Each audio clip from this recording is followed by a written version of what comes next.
Good morning, good morning, good morning, everyone. Welcome back to another edition of News in Motion. Today is Thursday, November the 9th, 2023, and we just want to say thank you for tuning in, whether you're joining us here live at 7:25 a.m. or if you're catching the replay in the afternoon, evening, or the nighttime. Um, if we have a we may experience a little bit of technical difficulties as we are experiencing some heavy gust of wind in some of our areas. So if you are experiencing some technical difficulties, we apologize in advance, but we will be working to avoid those as best as we can. But we have made it through another week, and here on This Emotion, we like to call Thursdays our Friday's Eve. So how has everyone's week been? I know we had voting that happened earlier this week, so it is important that we went out and made sure that our voices were heard. Whether you are tuning in through and whether you're tuning in through Facebook, YouTube, LinkedIn, or audio and podcast, we just want to say thank you for all your support for NIM Today, your news outlet for relevant commentary and call to action news. Of course, we'll be joined momentarily by the one and only Miss Gail Dudley. But first, let's give some shout outs. Shout out to Miss Marion Jackson, who's tuning in through YouTube. The YouTube viewers be pulling up in here early every day, and we love to see it. We truly appreciate it. Good morning, Miss Regina Shorts, tuning in through Facebook. Good morning, Miss Jackie, tuning in through YouTube. Good morning, Miss Adrian, tuning in through YouTube. And she also said, smash that like button. Yes. And also share this with a couple friends because sharing is caring, of course. Good morning, Miss Sardinia. Good morning, Miss Camille Jones. Good morning, Miss Deborah. Good morning, Miss Latrice Jones, who put the newspaper emoji because she's ready for News in Motion. And good morning to Mr. Robert Holman. So, without further delay, y'all know what time it is. Let's get ready for some News in Motion.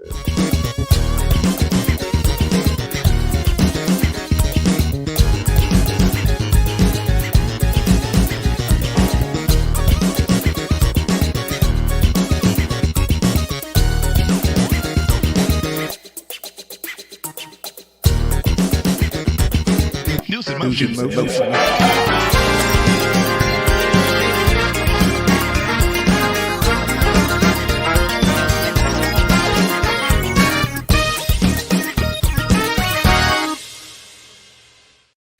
Good morning, good morning, good morning, good morning, good morning. Latrice Jones, I just love you. Y'all, she said, good morning, News in Motion family, or she says, NIM. Drop that news emoji once you have shared NIM. So thank you, thank you, thank you for that. I'm going to pick up where I believe Isaiah left off. So good morning to Robert Holman. Good morning to Shirley Nicholson. I see you, Kim Edmondson. I see you, Deborah Sneed. Good morning. As Isaiah said coming in here, where I live, there's some serious wind happening. So even in the green room, I disappeared off the screen for a little bit. So let's just all pray that we can stay on here until 8 a.m. Eastern time. If not, we want to apologize on the front side if there are technical difficulties, but we're going to pray that we are able to stay on until the end. I see you, Yvonne Gardner. I see you, Lori Wallace. And Marion Jackson, she dropped that newspaper emoji over there on YouTube. So good morning to all of you. Good morning. All right, y'all, as last week, y'all seem to have liked hearing some news or some letters from some people. So I did receive an email. So I received a couple of them, but I pulled out one. And I pulled out a couple of questions as well. I see you, Felicia Williams. I see you, Liz Pryor the third. This is from Larry Wright, and I really like this email that came in. It says, "Sister Gail." I thought that was interesting. It says, "May I call you sister?" And then he goes on to say, "I hope so." He said, "You have changed our morning routine at 6:25 a.m." Then he puts in parentheses, "We are in Arlington, Texas. We gather around the kitchen island to watch News in Motion." He said, "My son Connor, a junior in high school, and my husband Phil fight to get the center stool. Phil passionately pours his mimosa, waiting for you to lift your glass." So, Phil, I had to go ahead and do my pomegranate mimosa. So here it is. Now, this is normally Christmas time, but we're early, but I didn't have any orange juice. So, Phil, this is to you. And he says, "We love you." He said, "To this day, We are not sure how we found you. Anyway, I wanted to express our sincere gratitude for your exceptional election coverage on Tuesday and the insightful analysis of the election results on Wednesday as the host of News in Motion. Your ability to engage with your audience and provide a comprehensive understanding of complex political process is truly commendable. As we turn our attention to the 2024 general election, key elements to focus on include voter education, accessible voting, fair representation, and transparency in the democracy process. We believe you will rock. Your dedication to these principles is invaluable, and we are grateful for your contribution to our democracy. Thank you for your outstanding work, and we look forward to your continued insights and engagement in the future. So thank you, Larry, Connor, and Phil. I just love letters like that. And y'all, they're tuning in from Arlington, Texas. They get up and they are around their kitchen island at 6:25 a.m. So thank you. We do have two questions that we received. We have more, but I just pulled out the two. I pulled them out. If anybody's asking me, I pull out the question. Whoever, the first one that's in the inbox. So the earliest one is the one that gets pulled. So from Kelly, she asked, being a host can sometimes come with challenging moments. How do you handle criticism or negative feedback while maintaining your composure and professionalism on the air? Well, her name is Kim Edmondson, and the other name is Latrice Jones. Um, I can go to them, or they'll put in the chat, move on, don't give it any room, let it go. And sometimes it is hard because some people really want to attack. I've gotten some crazy emails, I've gotten some crazy inbox messages, but I keep going. So I think after a while, it just rolls off. And again, this past summer, I found my freedom. So I'm doing what I've been called to do. So whatever anyone says, I really don't care anymore, really. Now, if there's some constructive criticism or if there's some feedback that I'm like, let me pay attention to this, then I do pay attention. But if it's just all out attacks, Kelly, I let it go. I have not always been that person. Let me be honest with you. And normally there's been times I've come on the air to like clap back, but I've matured. I've come beyond that, so I keep it going. And so from Joy Keith, she says she's a daily replay watcher, and then she puts in parentheses, I'm on the West Coast. So, Joy, when you'll pull this out later, she says, could you tell us a little about your family and how they support you with News in Motion? Well, I have two children. They're adult children, Alexander and Dominic. You probably hear me talk about Dominic more than Alexander because Dominic works with me. And then my husband. We will be celebrating our 33rd wedding anniversary on November the 30th. My husband is a true supporter. Like they are all true supporters. But my husband, like the setup that I'm in right now, all the screens, the iPad, the latest is a Mac, not a MacBook, yeah, a Mac Air, an Apple Air, 15-inch screen because he heard me say I couldn't see, so he thought he would buy me a bigger screen so I could see. I know, I just got to put my glasses on.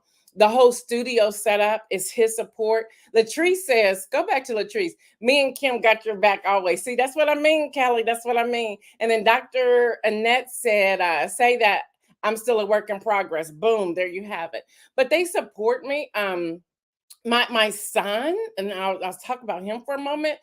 Joy, my son, he could be at the house and I can be talking to somebody. And when we hang up the phone, he's like, Mom, why do you do that? I'm like, what am I doing? He said, you just gave them about $1,000 worth of content. I know you're a giver, but pull back. So my son is in my ear all the time, like, stop giving way too much information. So I have that balance.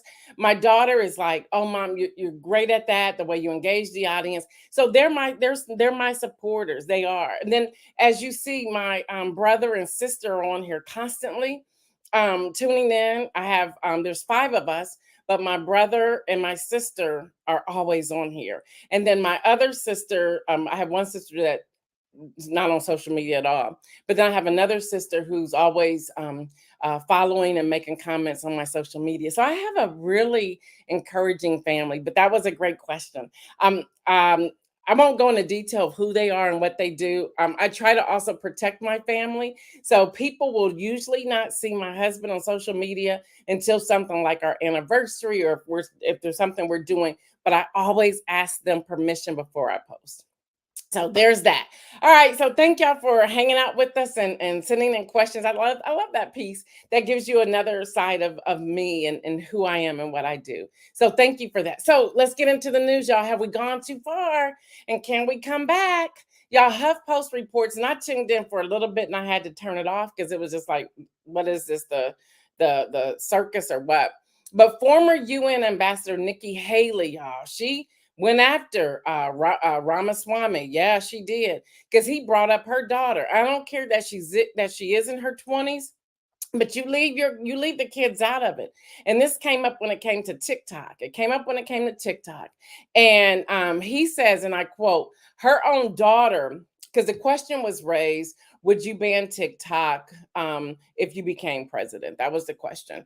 He said, and I quote, her daughter was actually using the app for a long time. So you might want to take care of your family first. I was like, what kind of answer is that? And that's what he said. Now the audience did boo. They didn't like that at all. And so she replied back, leave my daughter out of your voice. You're just scum. That's how she hit back. Now she got some good clapbacks. Now, while discussing foreign policy, Ramaswamy called Haley Dick Cheney in 3-inch heels, referring to the former GOP vice president. She didn't take that either. She hit back with that and said, I first like to say, and I actually kind of like this response. They're 5-inch heels. And then she says, and I don't wear them unless I can run in them. So take that. Hello, somebody. When I used to wear heels all the time, after COVID, it's like, I ain't putting those back on. But in the store, I would literally put them on and see if I could run in them, if I could jump in them before I bought them. That's a thing. That's a thing for anybody who used to wear heels or wear heels. We do check out and see if we can run in them. So so there's that. So y'all, November 17th is 8 days away. Okay. And it's not looking good for government workers. It's not looking good. So to fully fund the federal government, Congress must pass all 12 appropriation bills. Now, the House Republicans are currently in talks to pass 4 of those bills. Y'all, that's 4. You need some more behind the 4, okay? Now, they're talking transportation, housing, urban development, and that's all under one appropriation bill. And then you have financial services. That's another one. So y'all know me by now. I had to go get real nosy. I wanted to know what was happening here. So I found this write up by Subcommittee Chair Tom Cole of Oklahoma. Now, back in July, on July 18th to be exact, I found the following. Committee approves fiscal year 24 transportation, housing, and urban development and related agency bills. And I was like, well, you already agreed to this, right? So what am I missing? Well, I had to keep digging. So on yesterday, it said the full committee met to consider fiscal year 2024. And I said, but on July 18th, y'all said y'all did this. So I had to go keep digging. So I went back to November the 6th, just a couple of days ago, and found this. Yvonne Gardner says, we love when you get nosy. What's up, Dr. Antoinette? Look, I have to get real nosy because I want to know and that I want to bring this information to all of you. So on November the 6th, just a couple of days, that was Monday, right? This is what I found because I went digging. And y'all, the U.S. Copyright Office, that department there has all of this. You just gotta look it up.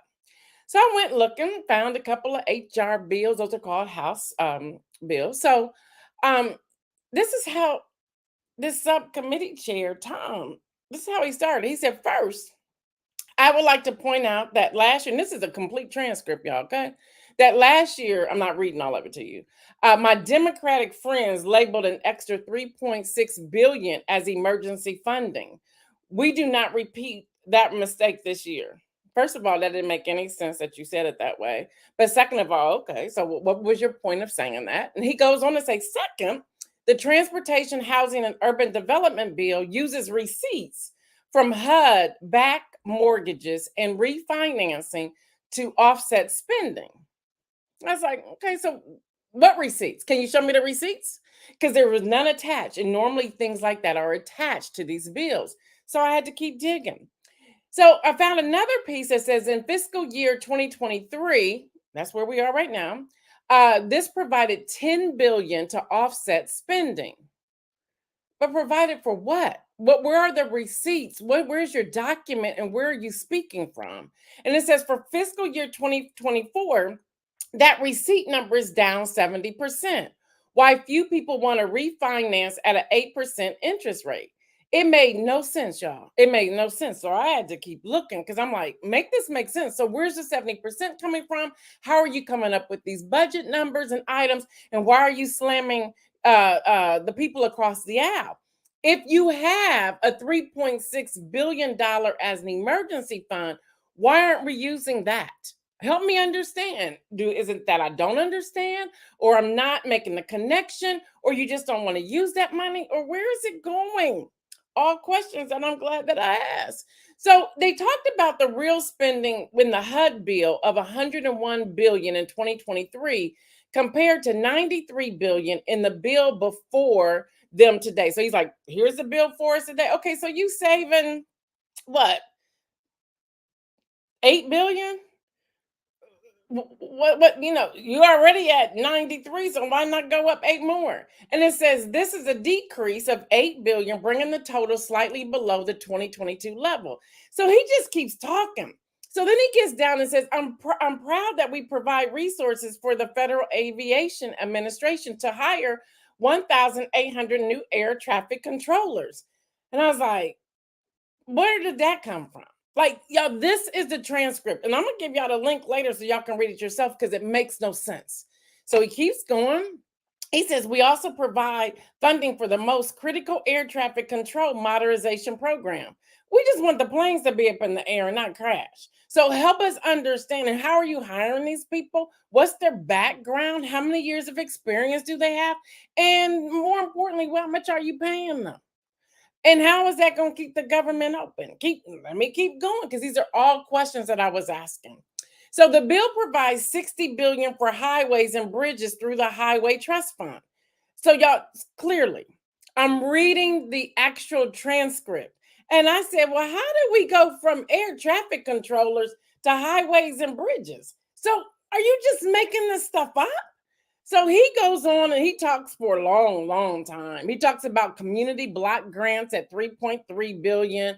He talks about Indian housing block grant for 1.1 billion. He talks about increasing investments in historically underfunded tribal road programs. He talked about his examples of fair housing rule at HUD, and then he says this. This does nothing to impair HUD's enforcement of the Fair Housing Act, but cuts red tape for public housing authorities and other recipients of HUD funds. He never gives the bill. He never gives the budget. He never gives it to us. And that was the end of the conversation. And he sits down. He goes, I yield the floor. What? I see why y'all aren't doing anything in here. Don't worry. Let me go on to the financial services because that's the other one they want to fund. And I said, okay, so y'all fund the stuff that you all are gaining, like some serious pork. Y'all know when I talk about pork and beans and these bills, and these are 12 appropriation bills. And why am I sharing this? Well, number one, we're 8 days away from the government being shut down. We're 8 days. And that'll be 1 week before Thanksgiving. And that'll be a couple of 3 weeks before Christmas and New Year's. We're really doing this, and this is right before they go on break.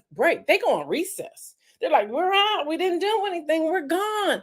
And I'm sharing this because when we're talking about going into primaries of 2024, we need to understand what they're really talking about in here and what they're really doing. Which, by the way, I read this. I'm like, yep, you didn't talk about nothing. You just gave your committee report and did not finalize, but you're going to send this to the Senate. That's why Chuck Schumer and the other ones, if you want to understand them, you're saying, well, why isn't the Senate signing this? Because they turned in nothing. They turned in nothing, y'all. They turned in nothing. So, financial services, which oversees funding for the Department of Treasury, okay, the executive office of the president, and other government functions. Now, the subcommittee chairperson is Steve Womack of Arizona.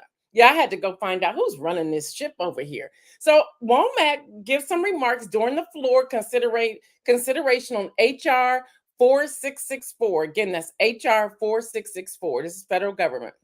Now, the Financial Services and General Government Appropriation Act.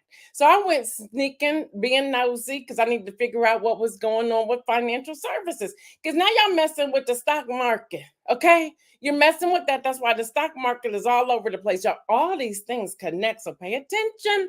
Kim Edmondson can talk about that, I'm sure. So on November the 8th, y'all, this was just yesterday. Y'all, the government's going to shut down on November the 17th. You mean to tell me you had a speaker how long now? Ain't this just yesterday that y'all bringing this to the floor? And it needs to go through all the systems to pass? Are you kidding me right now? What you been doing since y'all called Mike Johnson to the floor? What have you been doing? So he says, Mr. Chairman, this is a direct transcript. I pulled the transcripts, y'all. Y'all can pull them too. Mr. Chairman, I am pleased to begin consideration of HR 4664, the fiscal year 2024 financial services and general government appropriation bills.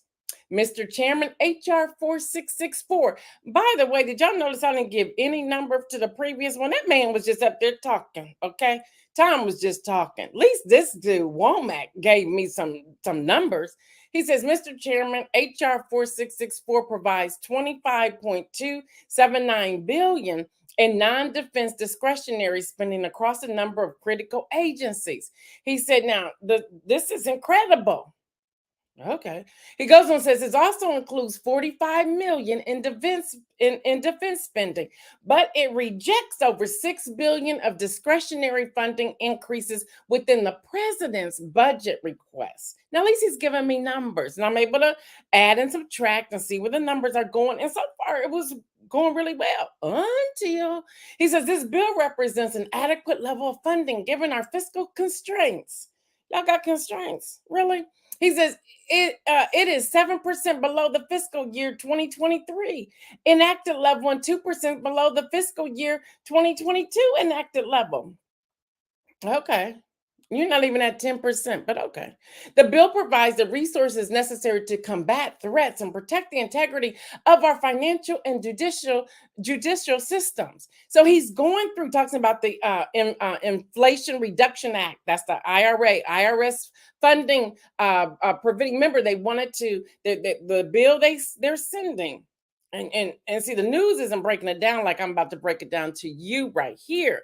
But the bill that they're sending to the Senate, they're sending a bill where they're trying to pull back from the IRS. Why? Because the IRS is about to look at all of y'all's financials. So y'all want to cut the IRS, okay? Now it doesn't help those of us way down here on this lower rank, but they want to cut the IRS and they want to increase the defense, the financial services. Y'all are following this, right? They want to increase that so their pockets are good. Dr. Antoinette says, if they wreck the economy, they can blame President Biden in 2024 election and says how glorious everything was under the 91 indictment having a former guy. You are absolutely correct. Marion Jackson says, we are paying them to do nothing and they will be on break enjoying the holidays while their constituents are struggling. Bingo. So y'all, this is what's happening. So it says this does not touch taxpayer services or the modernization of business systems. Now, pause right there for just a moment, y'all, because I look at things differently coming from a journalist standpoint and coming from this person who likes to analyze all these politics. Now, notice Tom, I'm gonna just call him Tom, Representative Tom. Tom didn't give all this flowery language, okay? He was just like on it, like, look, this is what I did, this is what we're gonna do, this is what we're gonna cut. Like it or not, this is how it's gonna roll out. And we're gonna give some money to HUD. We're gonna give some money to transportation. We're gonna hire 1,800 aviation people. But beyond that, that's all I got for you. That was Tom. This dude right here, Womack, Steve. He's like, well, listen. He's giving all these words to make you think this man know what he's talking about. He don't know what he's talking about. And probably one of his aides wrote this, okay? Because even with this, he says we also rescind the IRA money from the General Services Administration. That's the GSA, y'all. Y'all know what these initials stands for. So GSA is the General Services Administration. Now the IRA is the Inflation Reduction Act. Okay, just want to put that out there. Not the IRA, not your stock market, not that. Mm-mm. So he talks about target to make federal buildings greener. Well, what does that have to do with financial services? What exactly are we doing here? So then he starts giving all this, like, I'm proud this bill requires federal agencies to return to the office at pre-pandemic telework levels. Yeah, they calling all the people, federal workers, to come back to the buildings because they got to pay for these buildings, and there's nobody in the building. So we get this, okay? We get it, we got it, we okay. And he goes, we must hold the federal workforce accountable for the quality of their work and service they provide to the American people. Hold up, wait a minute. What about you? Are you doing that in your role? You getting $174,000 a year. You pay $650 for a full benefit health package and all the other benefits. You get a stipend for your apartment in DC. You get a stipend for your transportation. You get a stipend for this, that, and the other. And you getting some pork behind what you just submitted, buddy. Are you seriously throwing the federal workers under the bus? Are you doing it, y'all? This is how we need to look at it when we are voting. Kim Edmondson says that's their only tactic. Oh, she's talking about Adrian. She says playing the blame game is one of the few tactics. See, there it is. So then he goes on to say this bill, and y'all, I'm slow walking this for a reason, because all of us have somebody who's working in the federal government. Okay, there's a connection. He says the bill demands that agencies concentrate on their core mission. He goes, let me say that again. This is a transcript that I'm reading from him being on the floor on November the 6th. He said it's important that the agencies that we fund stick to their core mission. Are you sticking to your core mission, buddy? We just want y'all to stop slinging mud. Stop calling in. I'll get to that in a moment. Hold on. He goes, it's important that the agencies that we fund stick to their core mission. And then he goes, the pursuit of job killing, burdensome, and unnecessary regulations only serve to further bloat the federal bureaucracy that has become, in my strong opinion, too big, too intrusive, and counterintuitive to limited government. Limited government. Wait, hold up. Wait a minute. What's all this with the abortion bill? If you want limited government, you just want to control women and their bodies? Like, come on now. Yeah, I threw that in there. I had to put that in there. Whether I agree or disagree, I had to throw it in there. So make up your mind. Do you want limited government, big government? You want to control certain aspects of the government? What exactly do you want to do? All right. So he talks about let's turn off the rulemaking. Really? So we want to stop policies, we want to stop referendums, we want to stop bonds, we want to stop levies. Help me understand where you're going with this. And exactly how is this fitting into financial services, buddy? Tell me, tell me, tell me. And then he goes on to say, further, we prohibit agencies like the SEC. Y'all know who they are, right? The Consumer Financial Protection Bureau, that's a CFPB, from collecting and storing personal data. You don't want us to see what you're doing? Oh, is this about Clarence Thomas? That now we can understand where the money's coming from and the connection to the money? You want us to stop that? Is that what you're really talking about, Womack? Huh? Because we now know what y'all doing and people are uncovering your spending. You want to stop those kind of rules, huh? Well, we not liking that. And we can vote all of y'all out in 2024 if we really follow what's happening here. I'm just saying what I'm saying. He says, to be clear, the agencies under our jurisdiction performs important functions. However, many have strayed from their purpose and results and have been true disservice to the American people. This bill responsibly returns them to their core mission. You lost me, Steve. You lost me because I'm not sure what exactly that's doing. And then, y'all, the House, that has to go to the Senate. Chuck Schumer and them like, don't be bringing me that stuff because we're not about to sign that. And that's going to make them look bad. But it is what it is. Deborah Johnson says, sis, you are on fire this morning. Look, I'm over it, Deborah. I am over it. When I read this, and I wish that we as a people, especially since we're paying their salary, if we would read, they take the time to read things, but that's okay because I'll read it for you. But even I don't want you to take my word for it. Read it for yourself. It's a lot of reading. It's a lot of pages you have to go through, but read it. Because y'all reading this right here, I'm like, what in the hell are y'all doing up on Capitol Hill? And I did say hell. What are y'all doing exactly? Elizabeth said, this is how we need to educate people. They don't know the power they have to remove people from office with a vote. You are absolutely correct. Y'all, this is what they're doing with our money. We're paying them. Okay, 174,000. That's the base pay. That's a newbie. That's a rookie that's coming in there. $174,000 a year. They pay $650 annually for their insurance. They don't have a copay when they go see the doctor. They don't even get a bill back, okay? They don't, they just go and all the other benefits that come along with it. It's time that we say enough is enough. But in the other corner, we have the House Oversight Committee. Okay. They're still trying to impeach Joe Biden. So the House Oversight Committee subpoenas Hunter Biden. You're going to call his son. Y'all trying to go after his son. Now you're going to subpoena the son to go after his dad. Are you crazy? Do you really think he's going to give you anything? Seriously. And the other member of his family, his brother, for an impeachment inquiry. Y'all done turned over every stone there is to turn over. You can't find anything. So now you're going to try to get the family to start fighting each other? Come on. Come on. But let me tell you, Congress, what's really happening. Because while all of this is happening, all of y'all shenanigans, CNN is reporting that the U.S. credit card balances rise to a record high of 1.08 trillion. That's with the T in the third quarter. Y'all, that's up 48 billion. That's with the B from the previous quarter, and 154 billion. That's with the B from a year ago. Y'all, this is the largest year over year increase in record. So Congress, while you in there farting around, just like trying to play this and play that, and while you got a dude up in there with 9 aliases and you're censoring everybody and you are just fattening your pocket, your American people, the constituents, are drowning in credit card debt. And don't say that's our fault that we're doing it.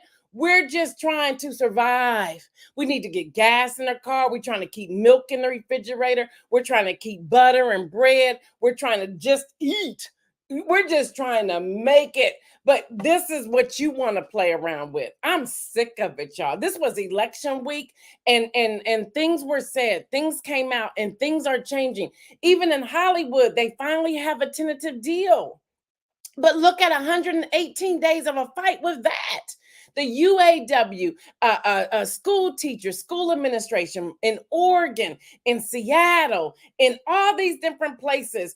You have the Kaiser Permanente health people saying, we're done with this. We're over this. We're walking out. They have a tentative deal as well. And I know we're supposed to get to sports, but we're not going to get there today because I'm trying to zone in today on what's happening. So I'm sorry, Isaiah. Isaiah's like, he don't care. We just got to keep going. So the inspirational message today is we got to change the narrative, people. We got to change this narrative. Elizabeth saying exactly, the House Oversight Committee should be overseeing something that makes sense for the American people. Kim Edmondson says people are just trying to survive. We are just trying to survive. But I'm going to give you all this information in the survival mode. We also have to be smart. We have to be smart with our spending. We have to go back. Listen, y'all can say what y'all want to. Y'all better go back to these mom and pop shops. People who are not giving money. I saw a post from a friend of mine the other day, and it's not by quote, but she says, how can we go to these department stores and buy for the holidays when those tax dollars are going to kill people? dang, that was like, boom, let's just tell everybody what it's like. I said, girl, you just hit me hard on that one. She goes, Gail, let's talk about this. How are we doing this? When are we going to go back to the mom and pop shop? She goes, are they really over? Is it really gone? Can we change that narrative? So the inspirational message is called Change the Narrative. We got to change the narrative and change our mindset. Y'all stop saying, and I get pushed back on this all the time, but I really don't care. You can keep voting down ballot if you want to. And yes, I've done that in 2020 and 2022 on purpose because I needed to get that former guy up out of there. It's like by any means necessary.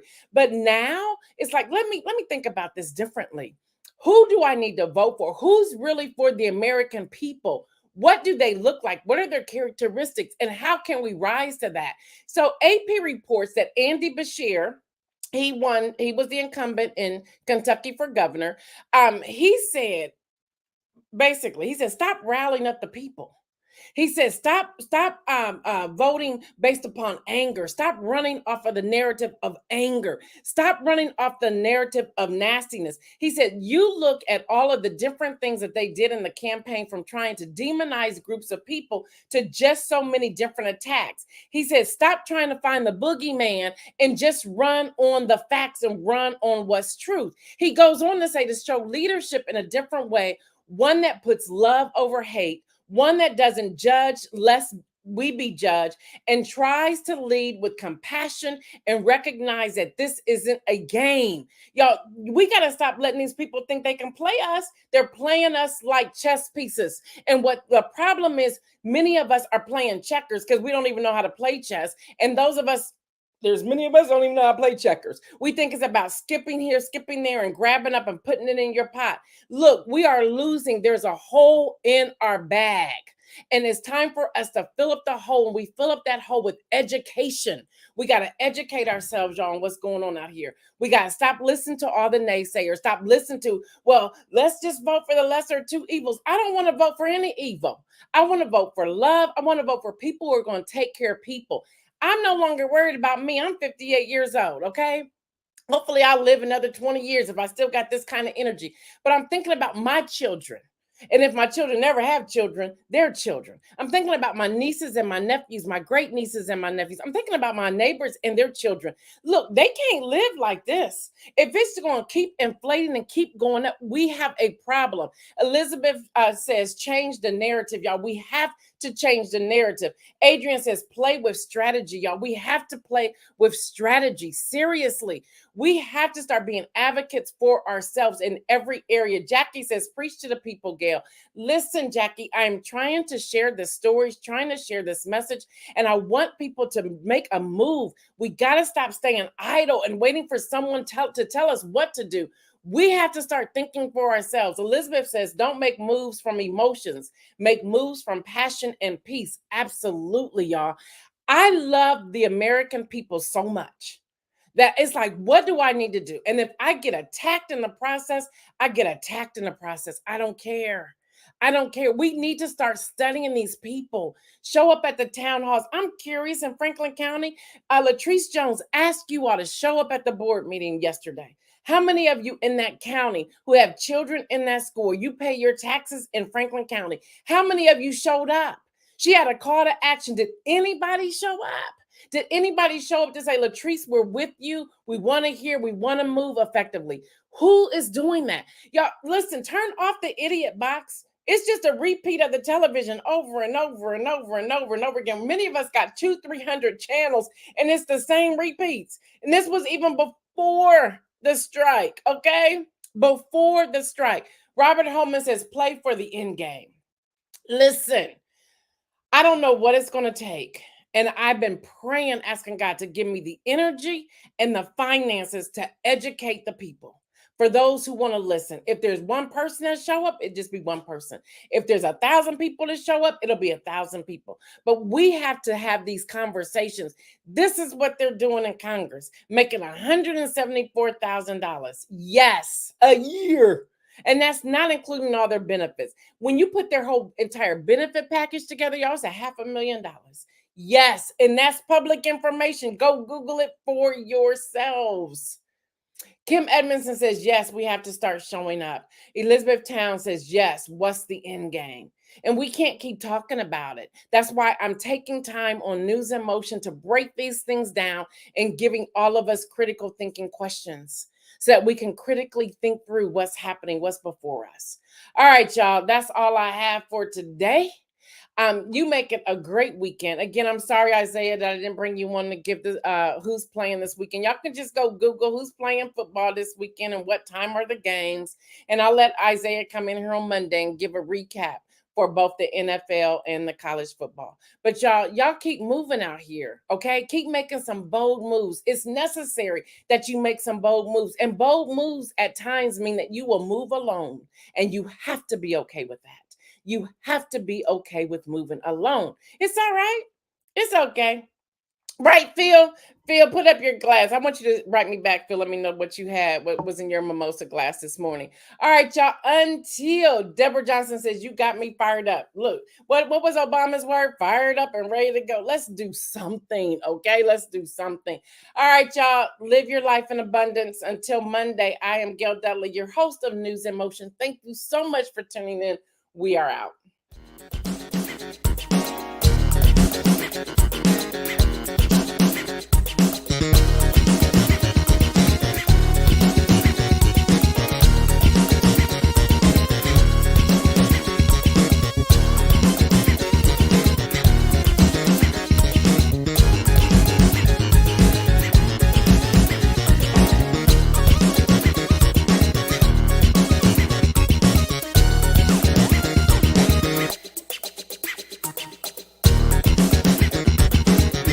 News in Motion.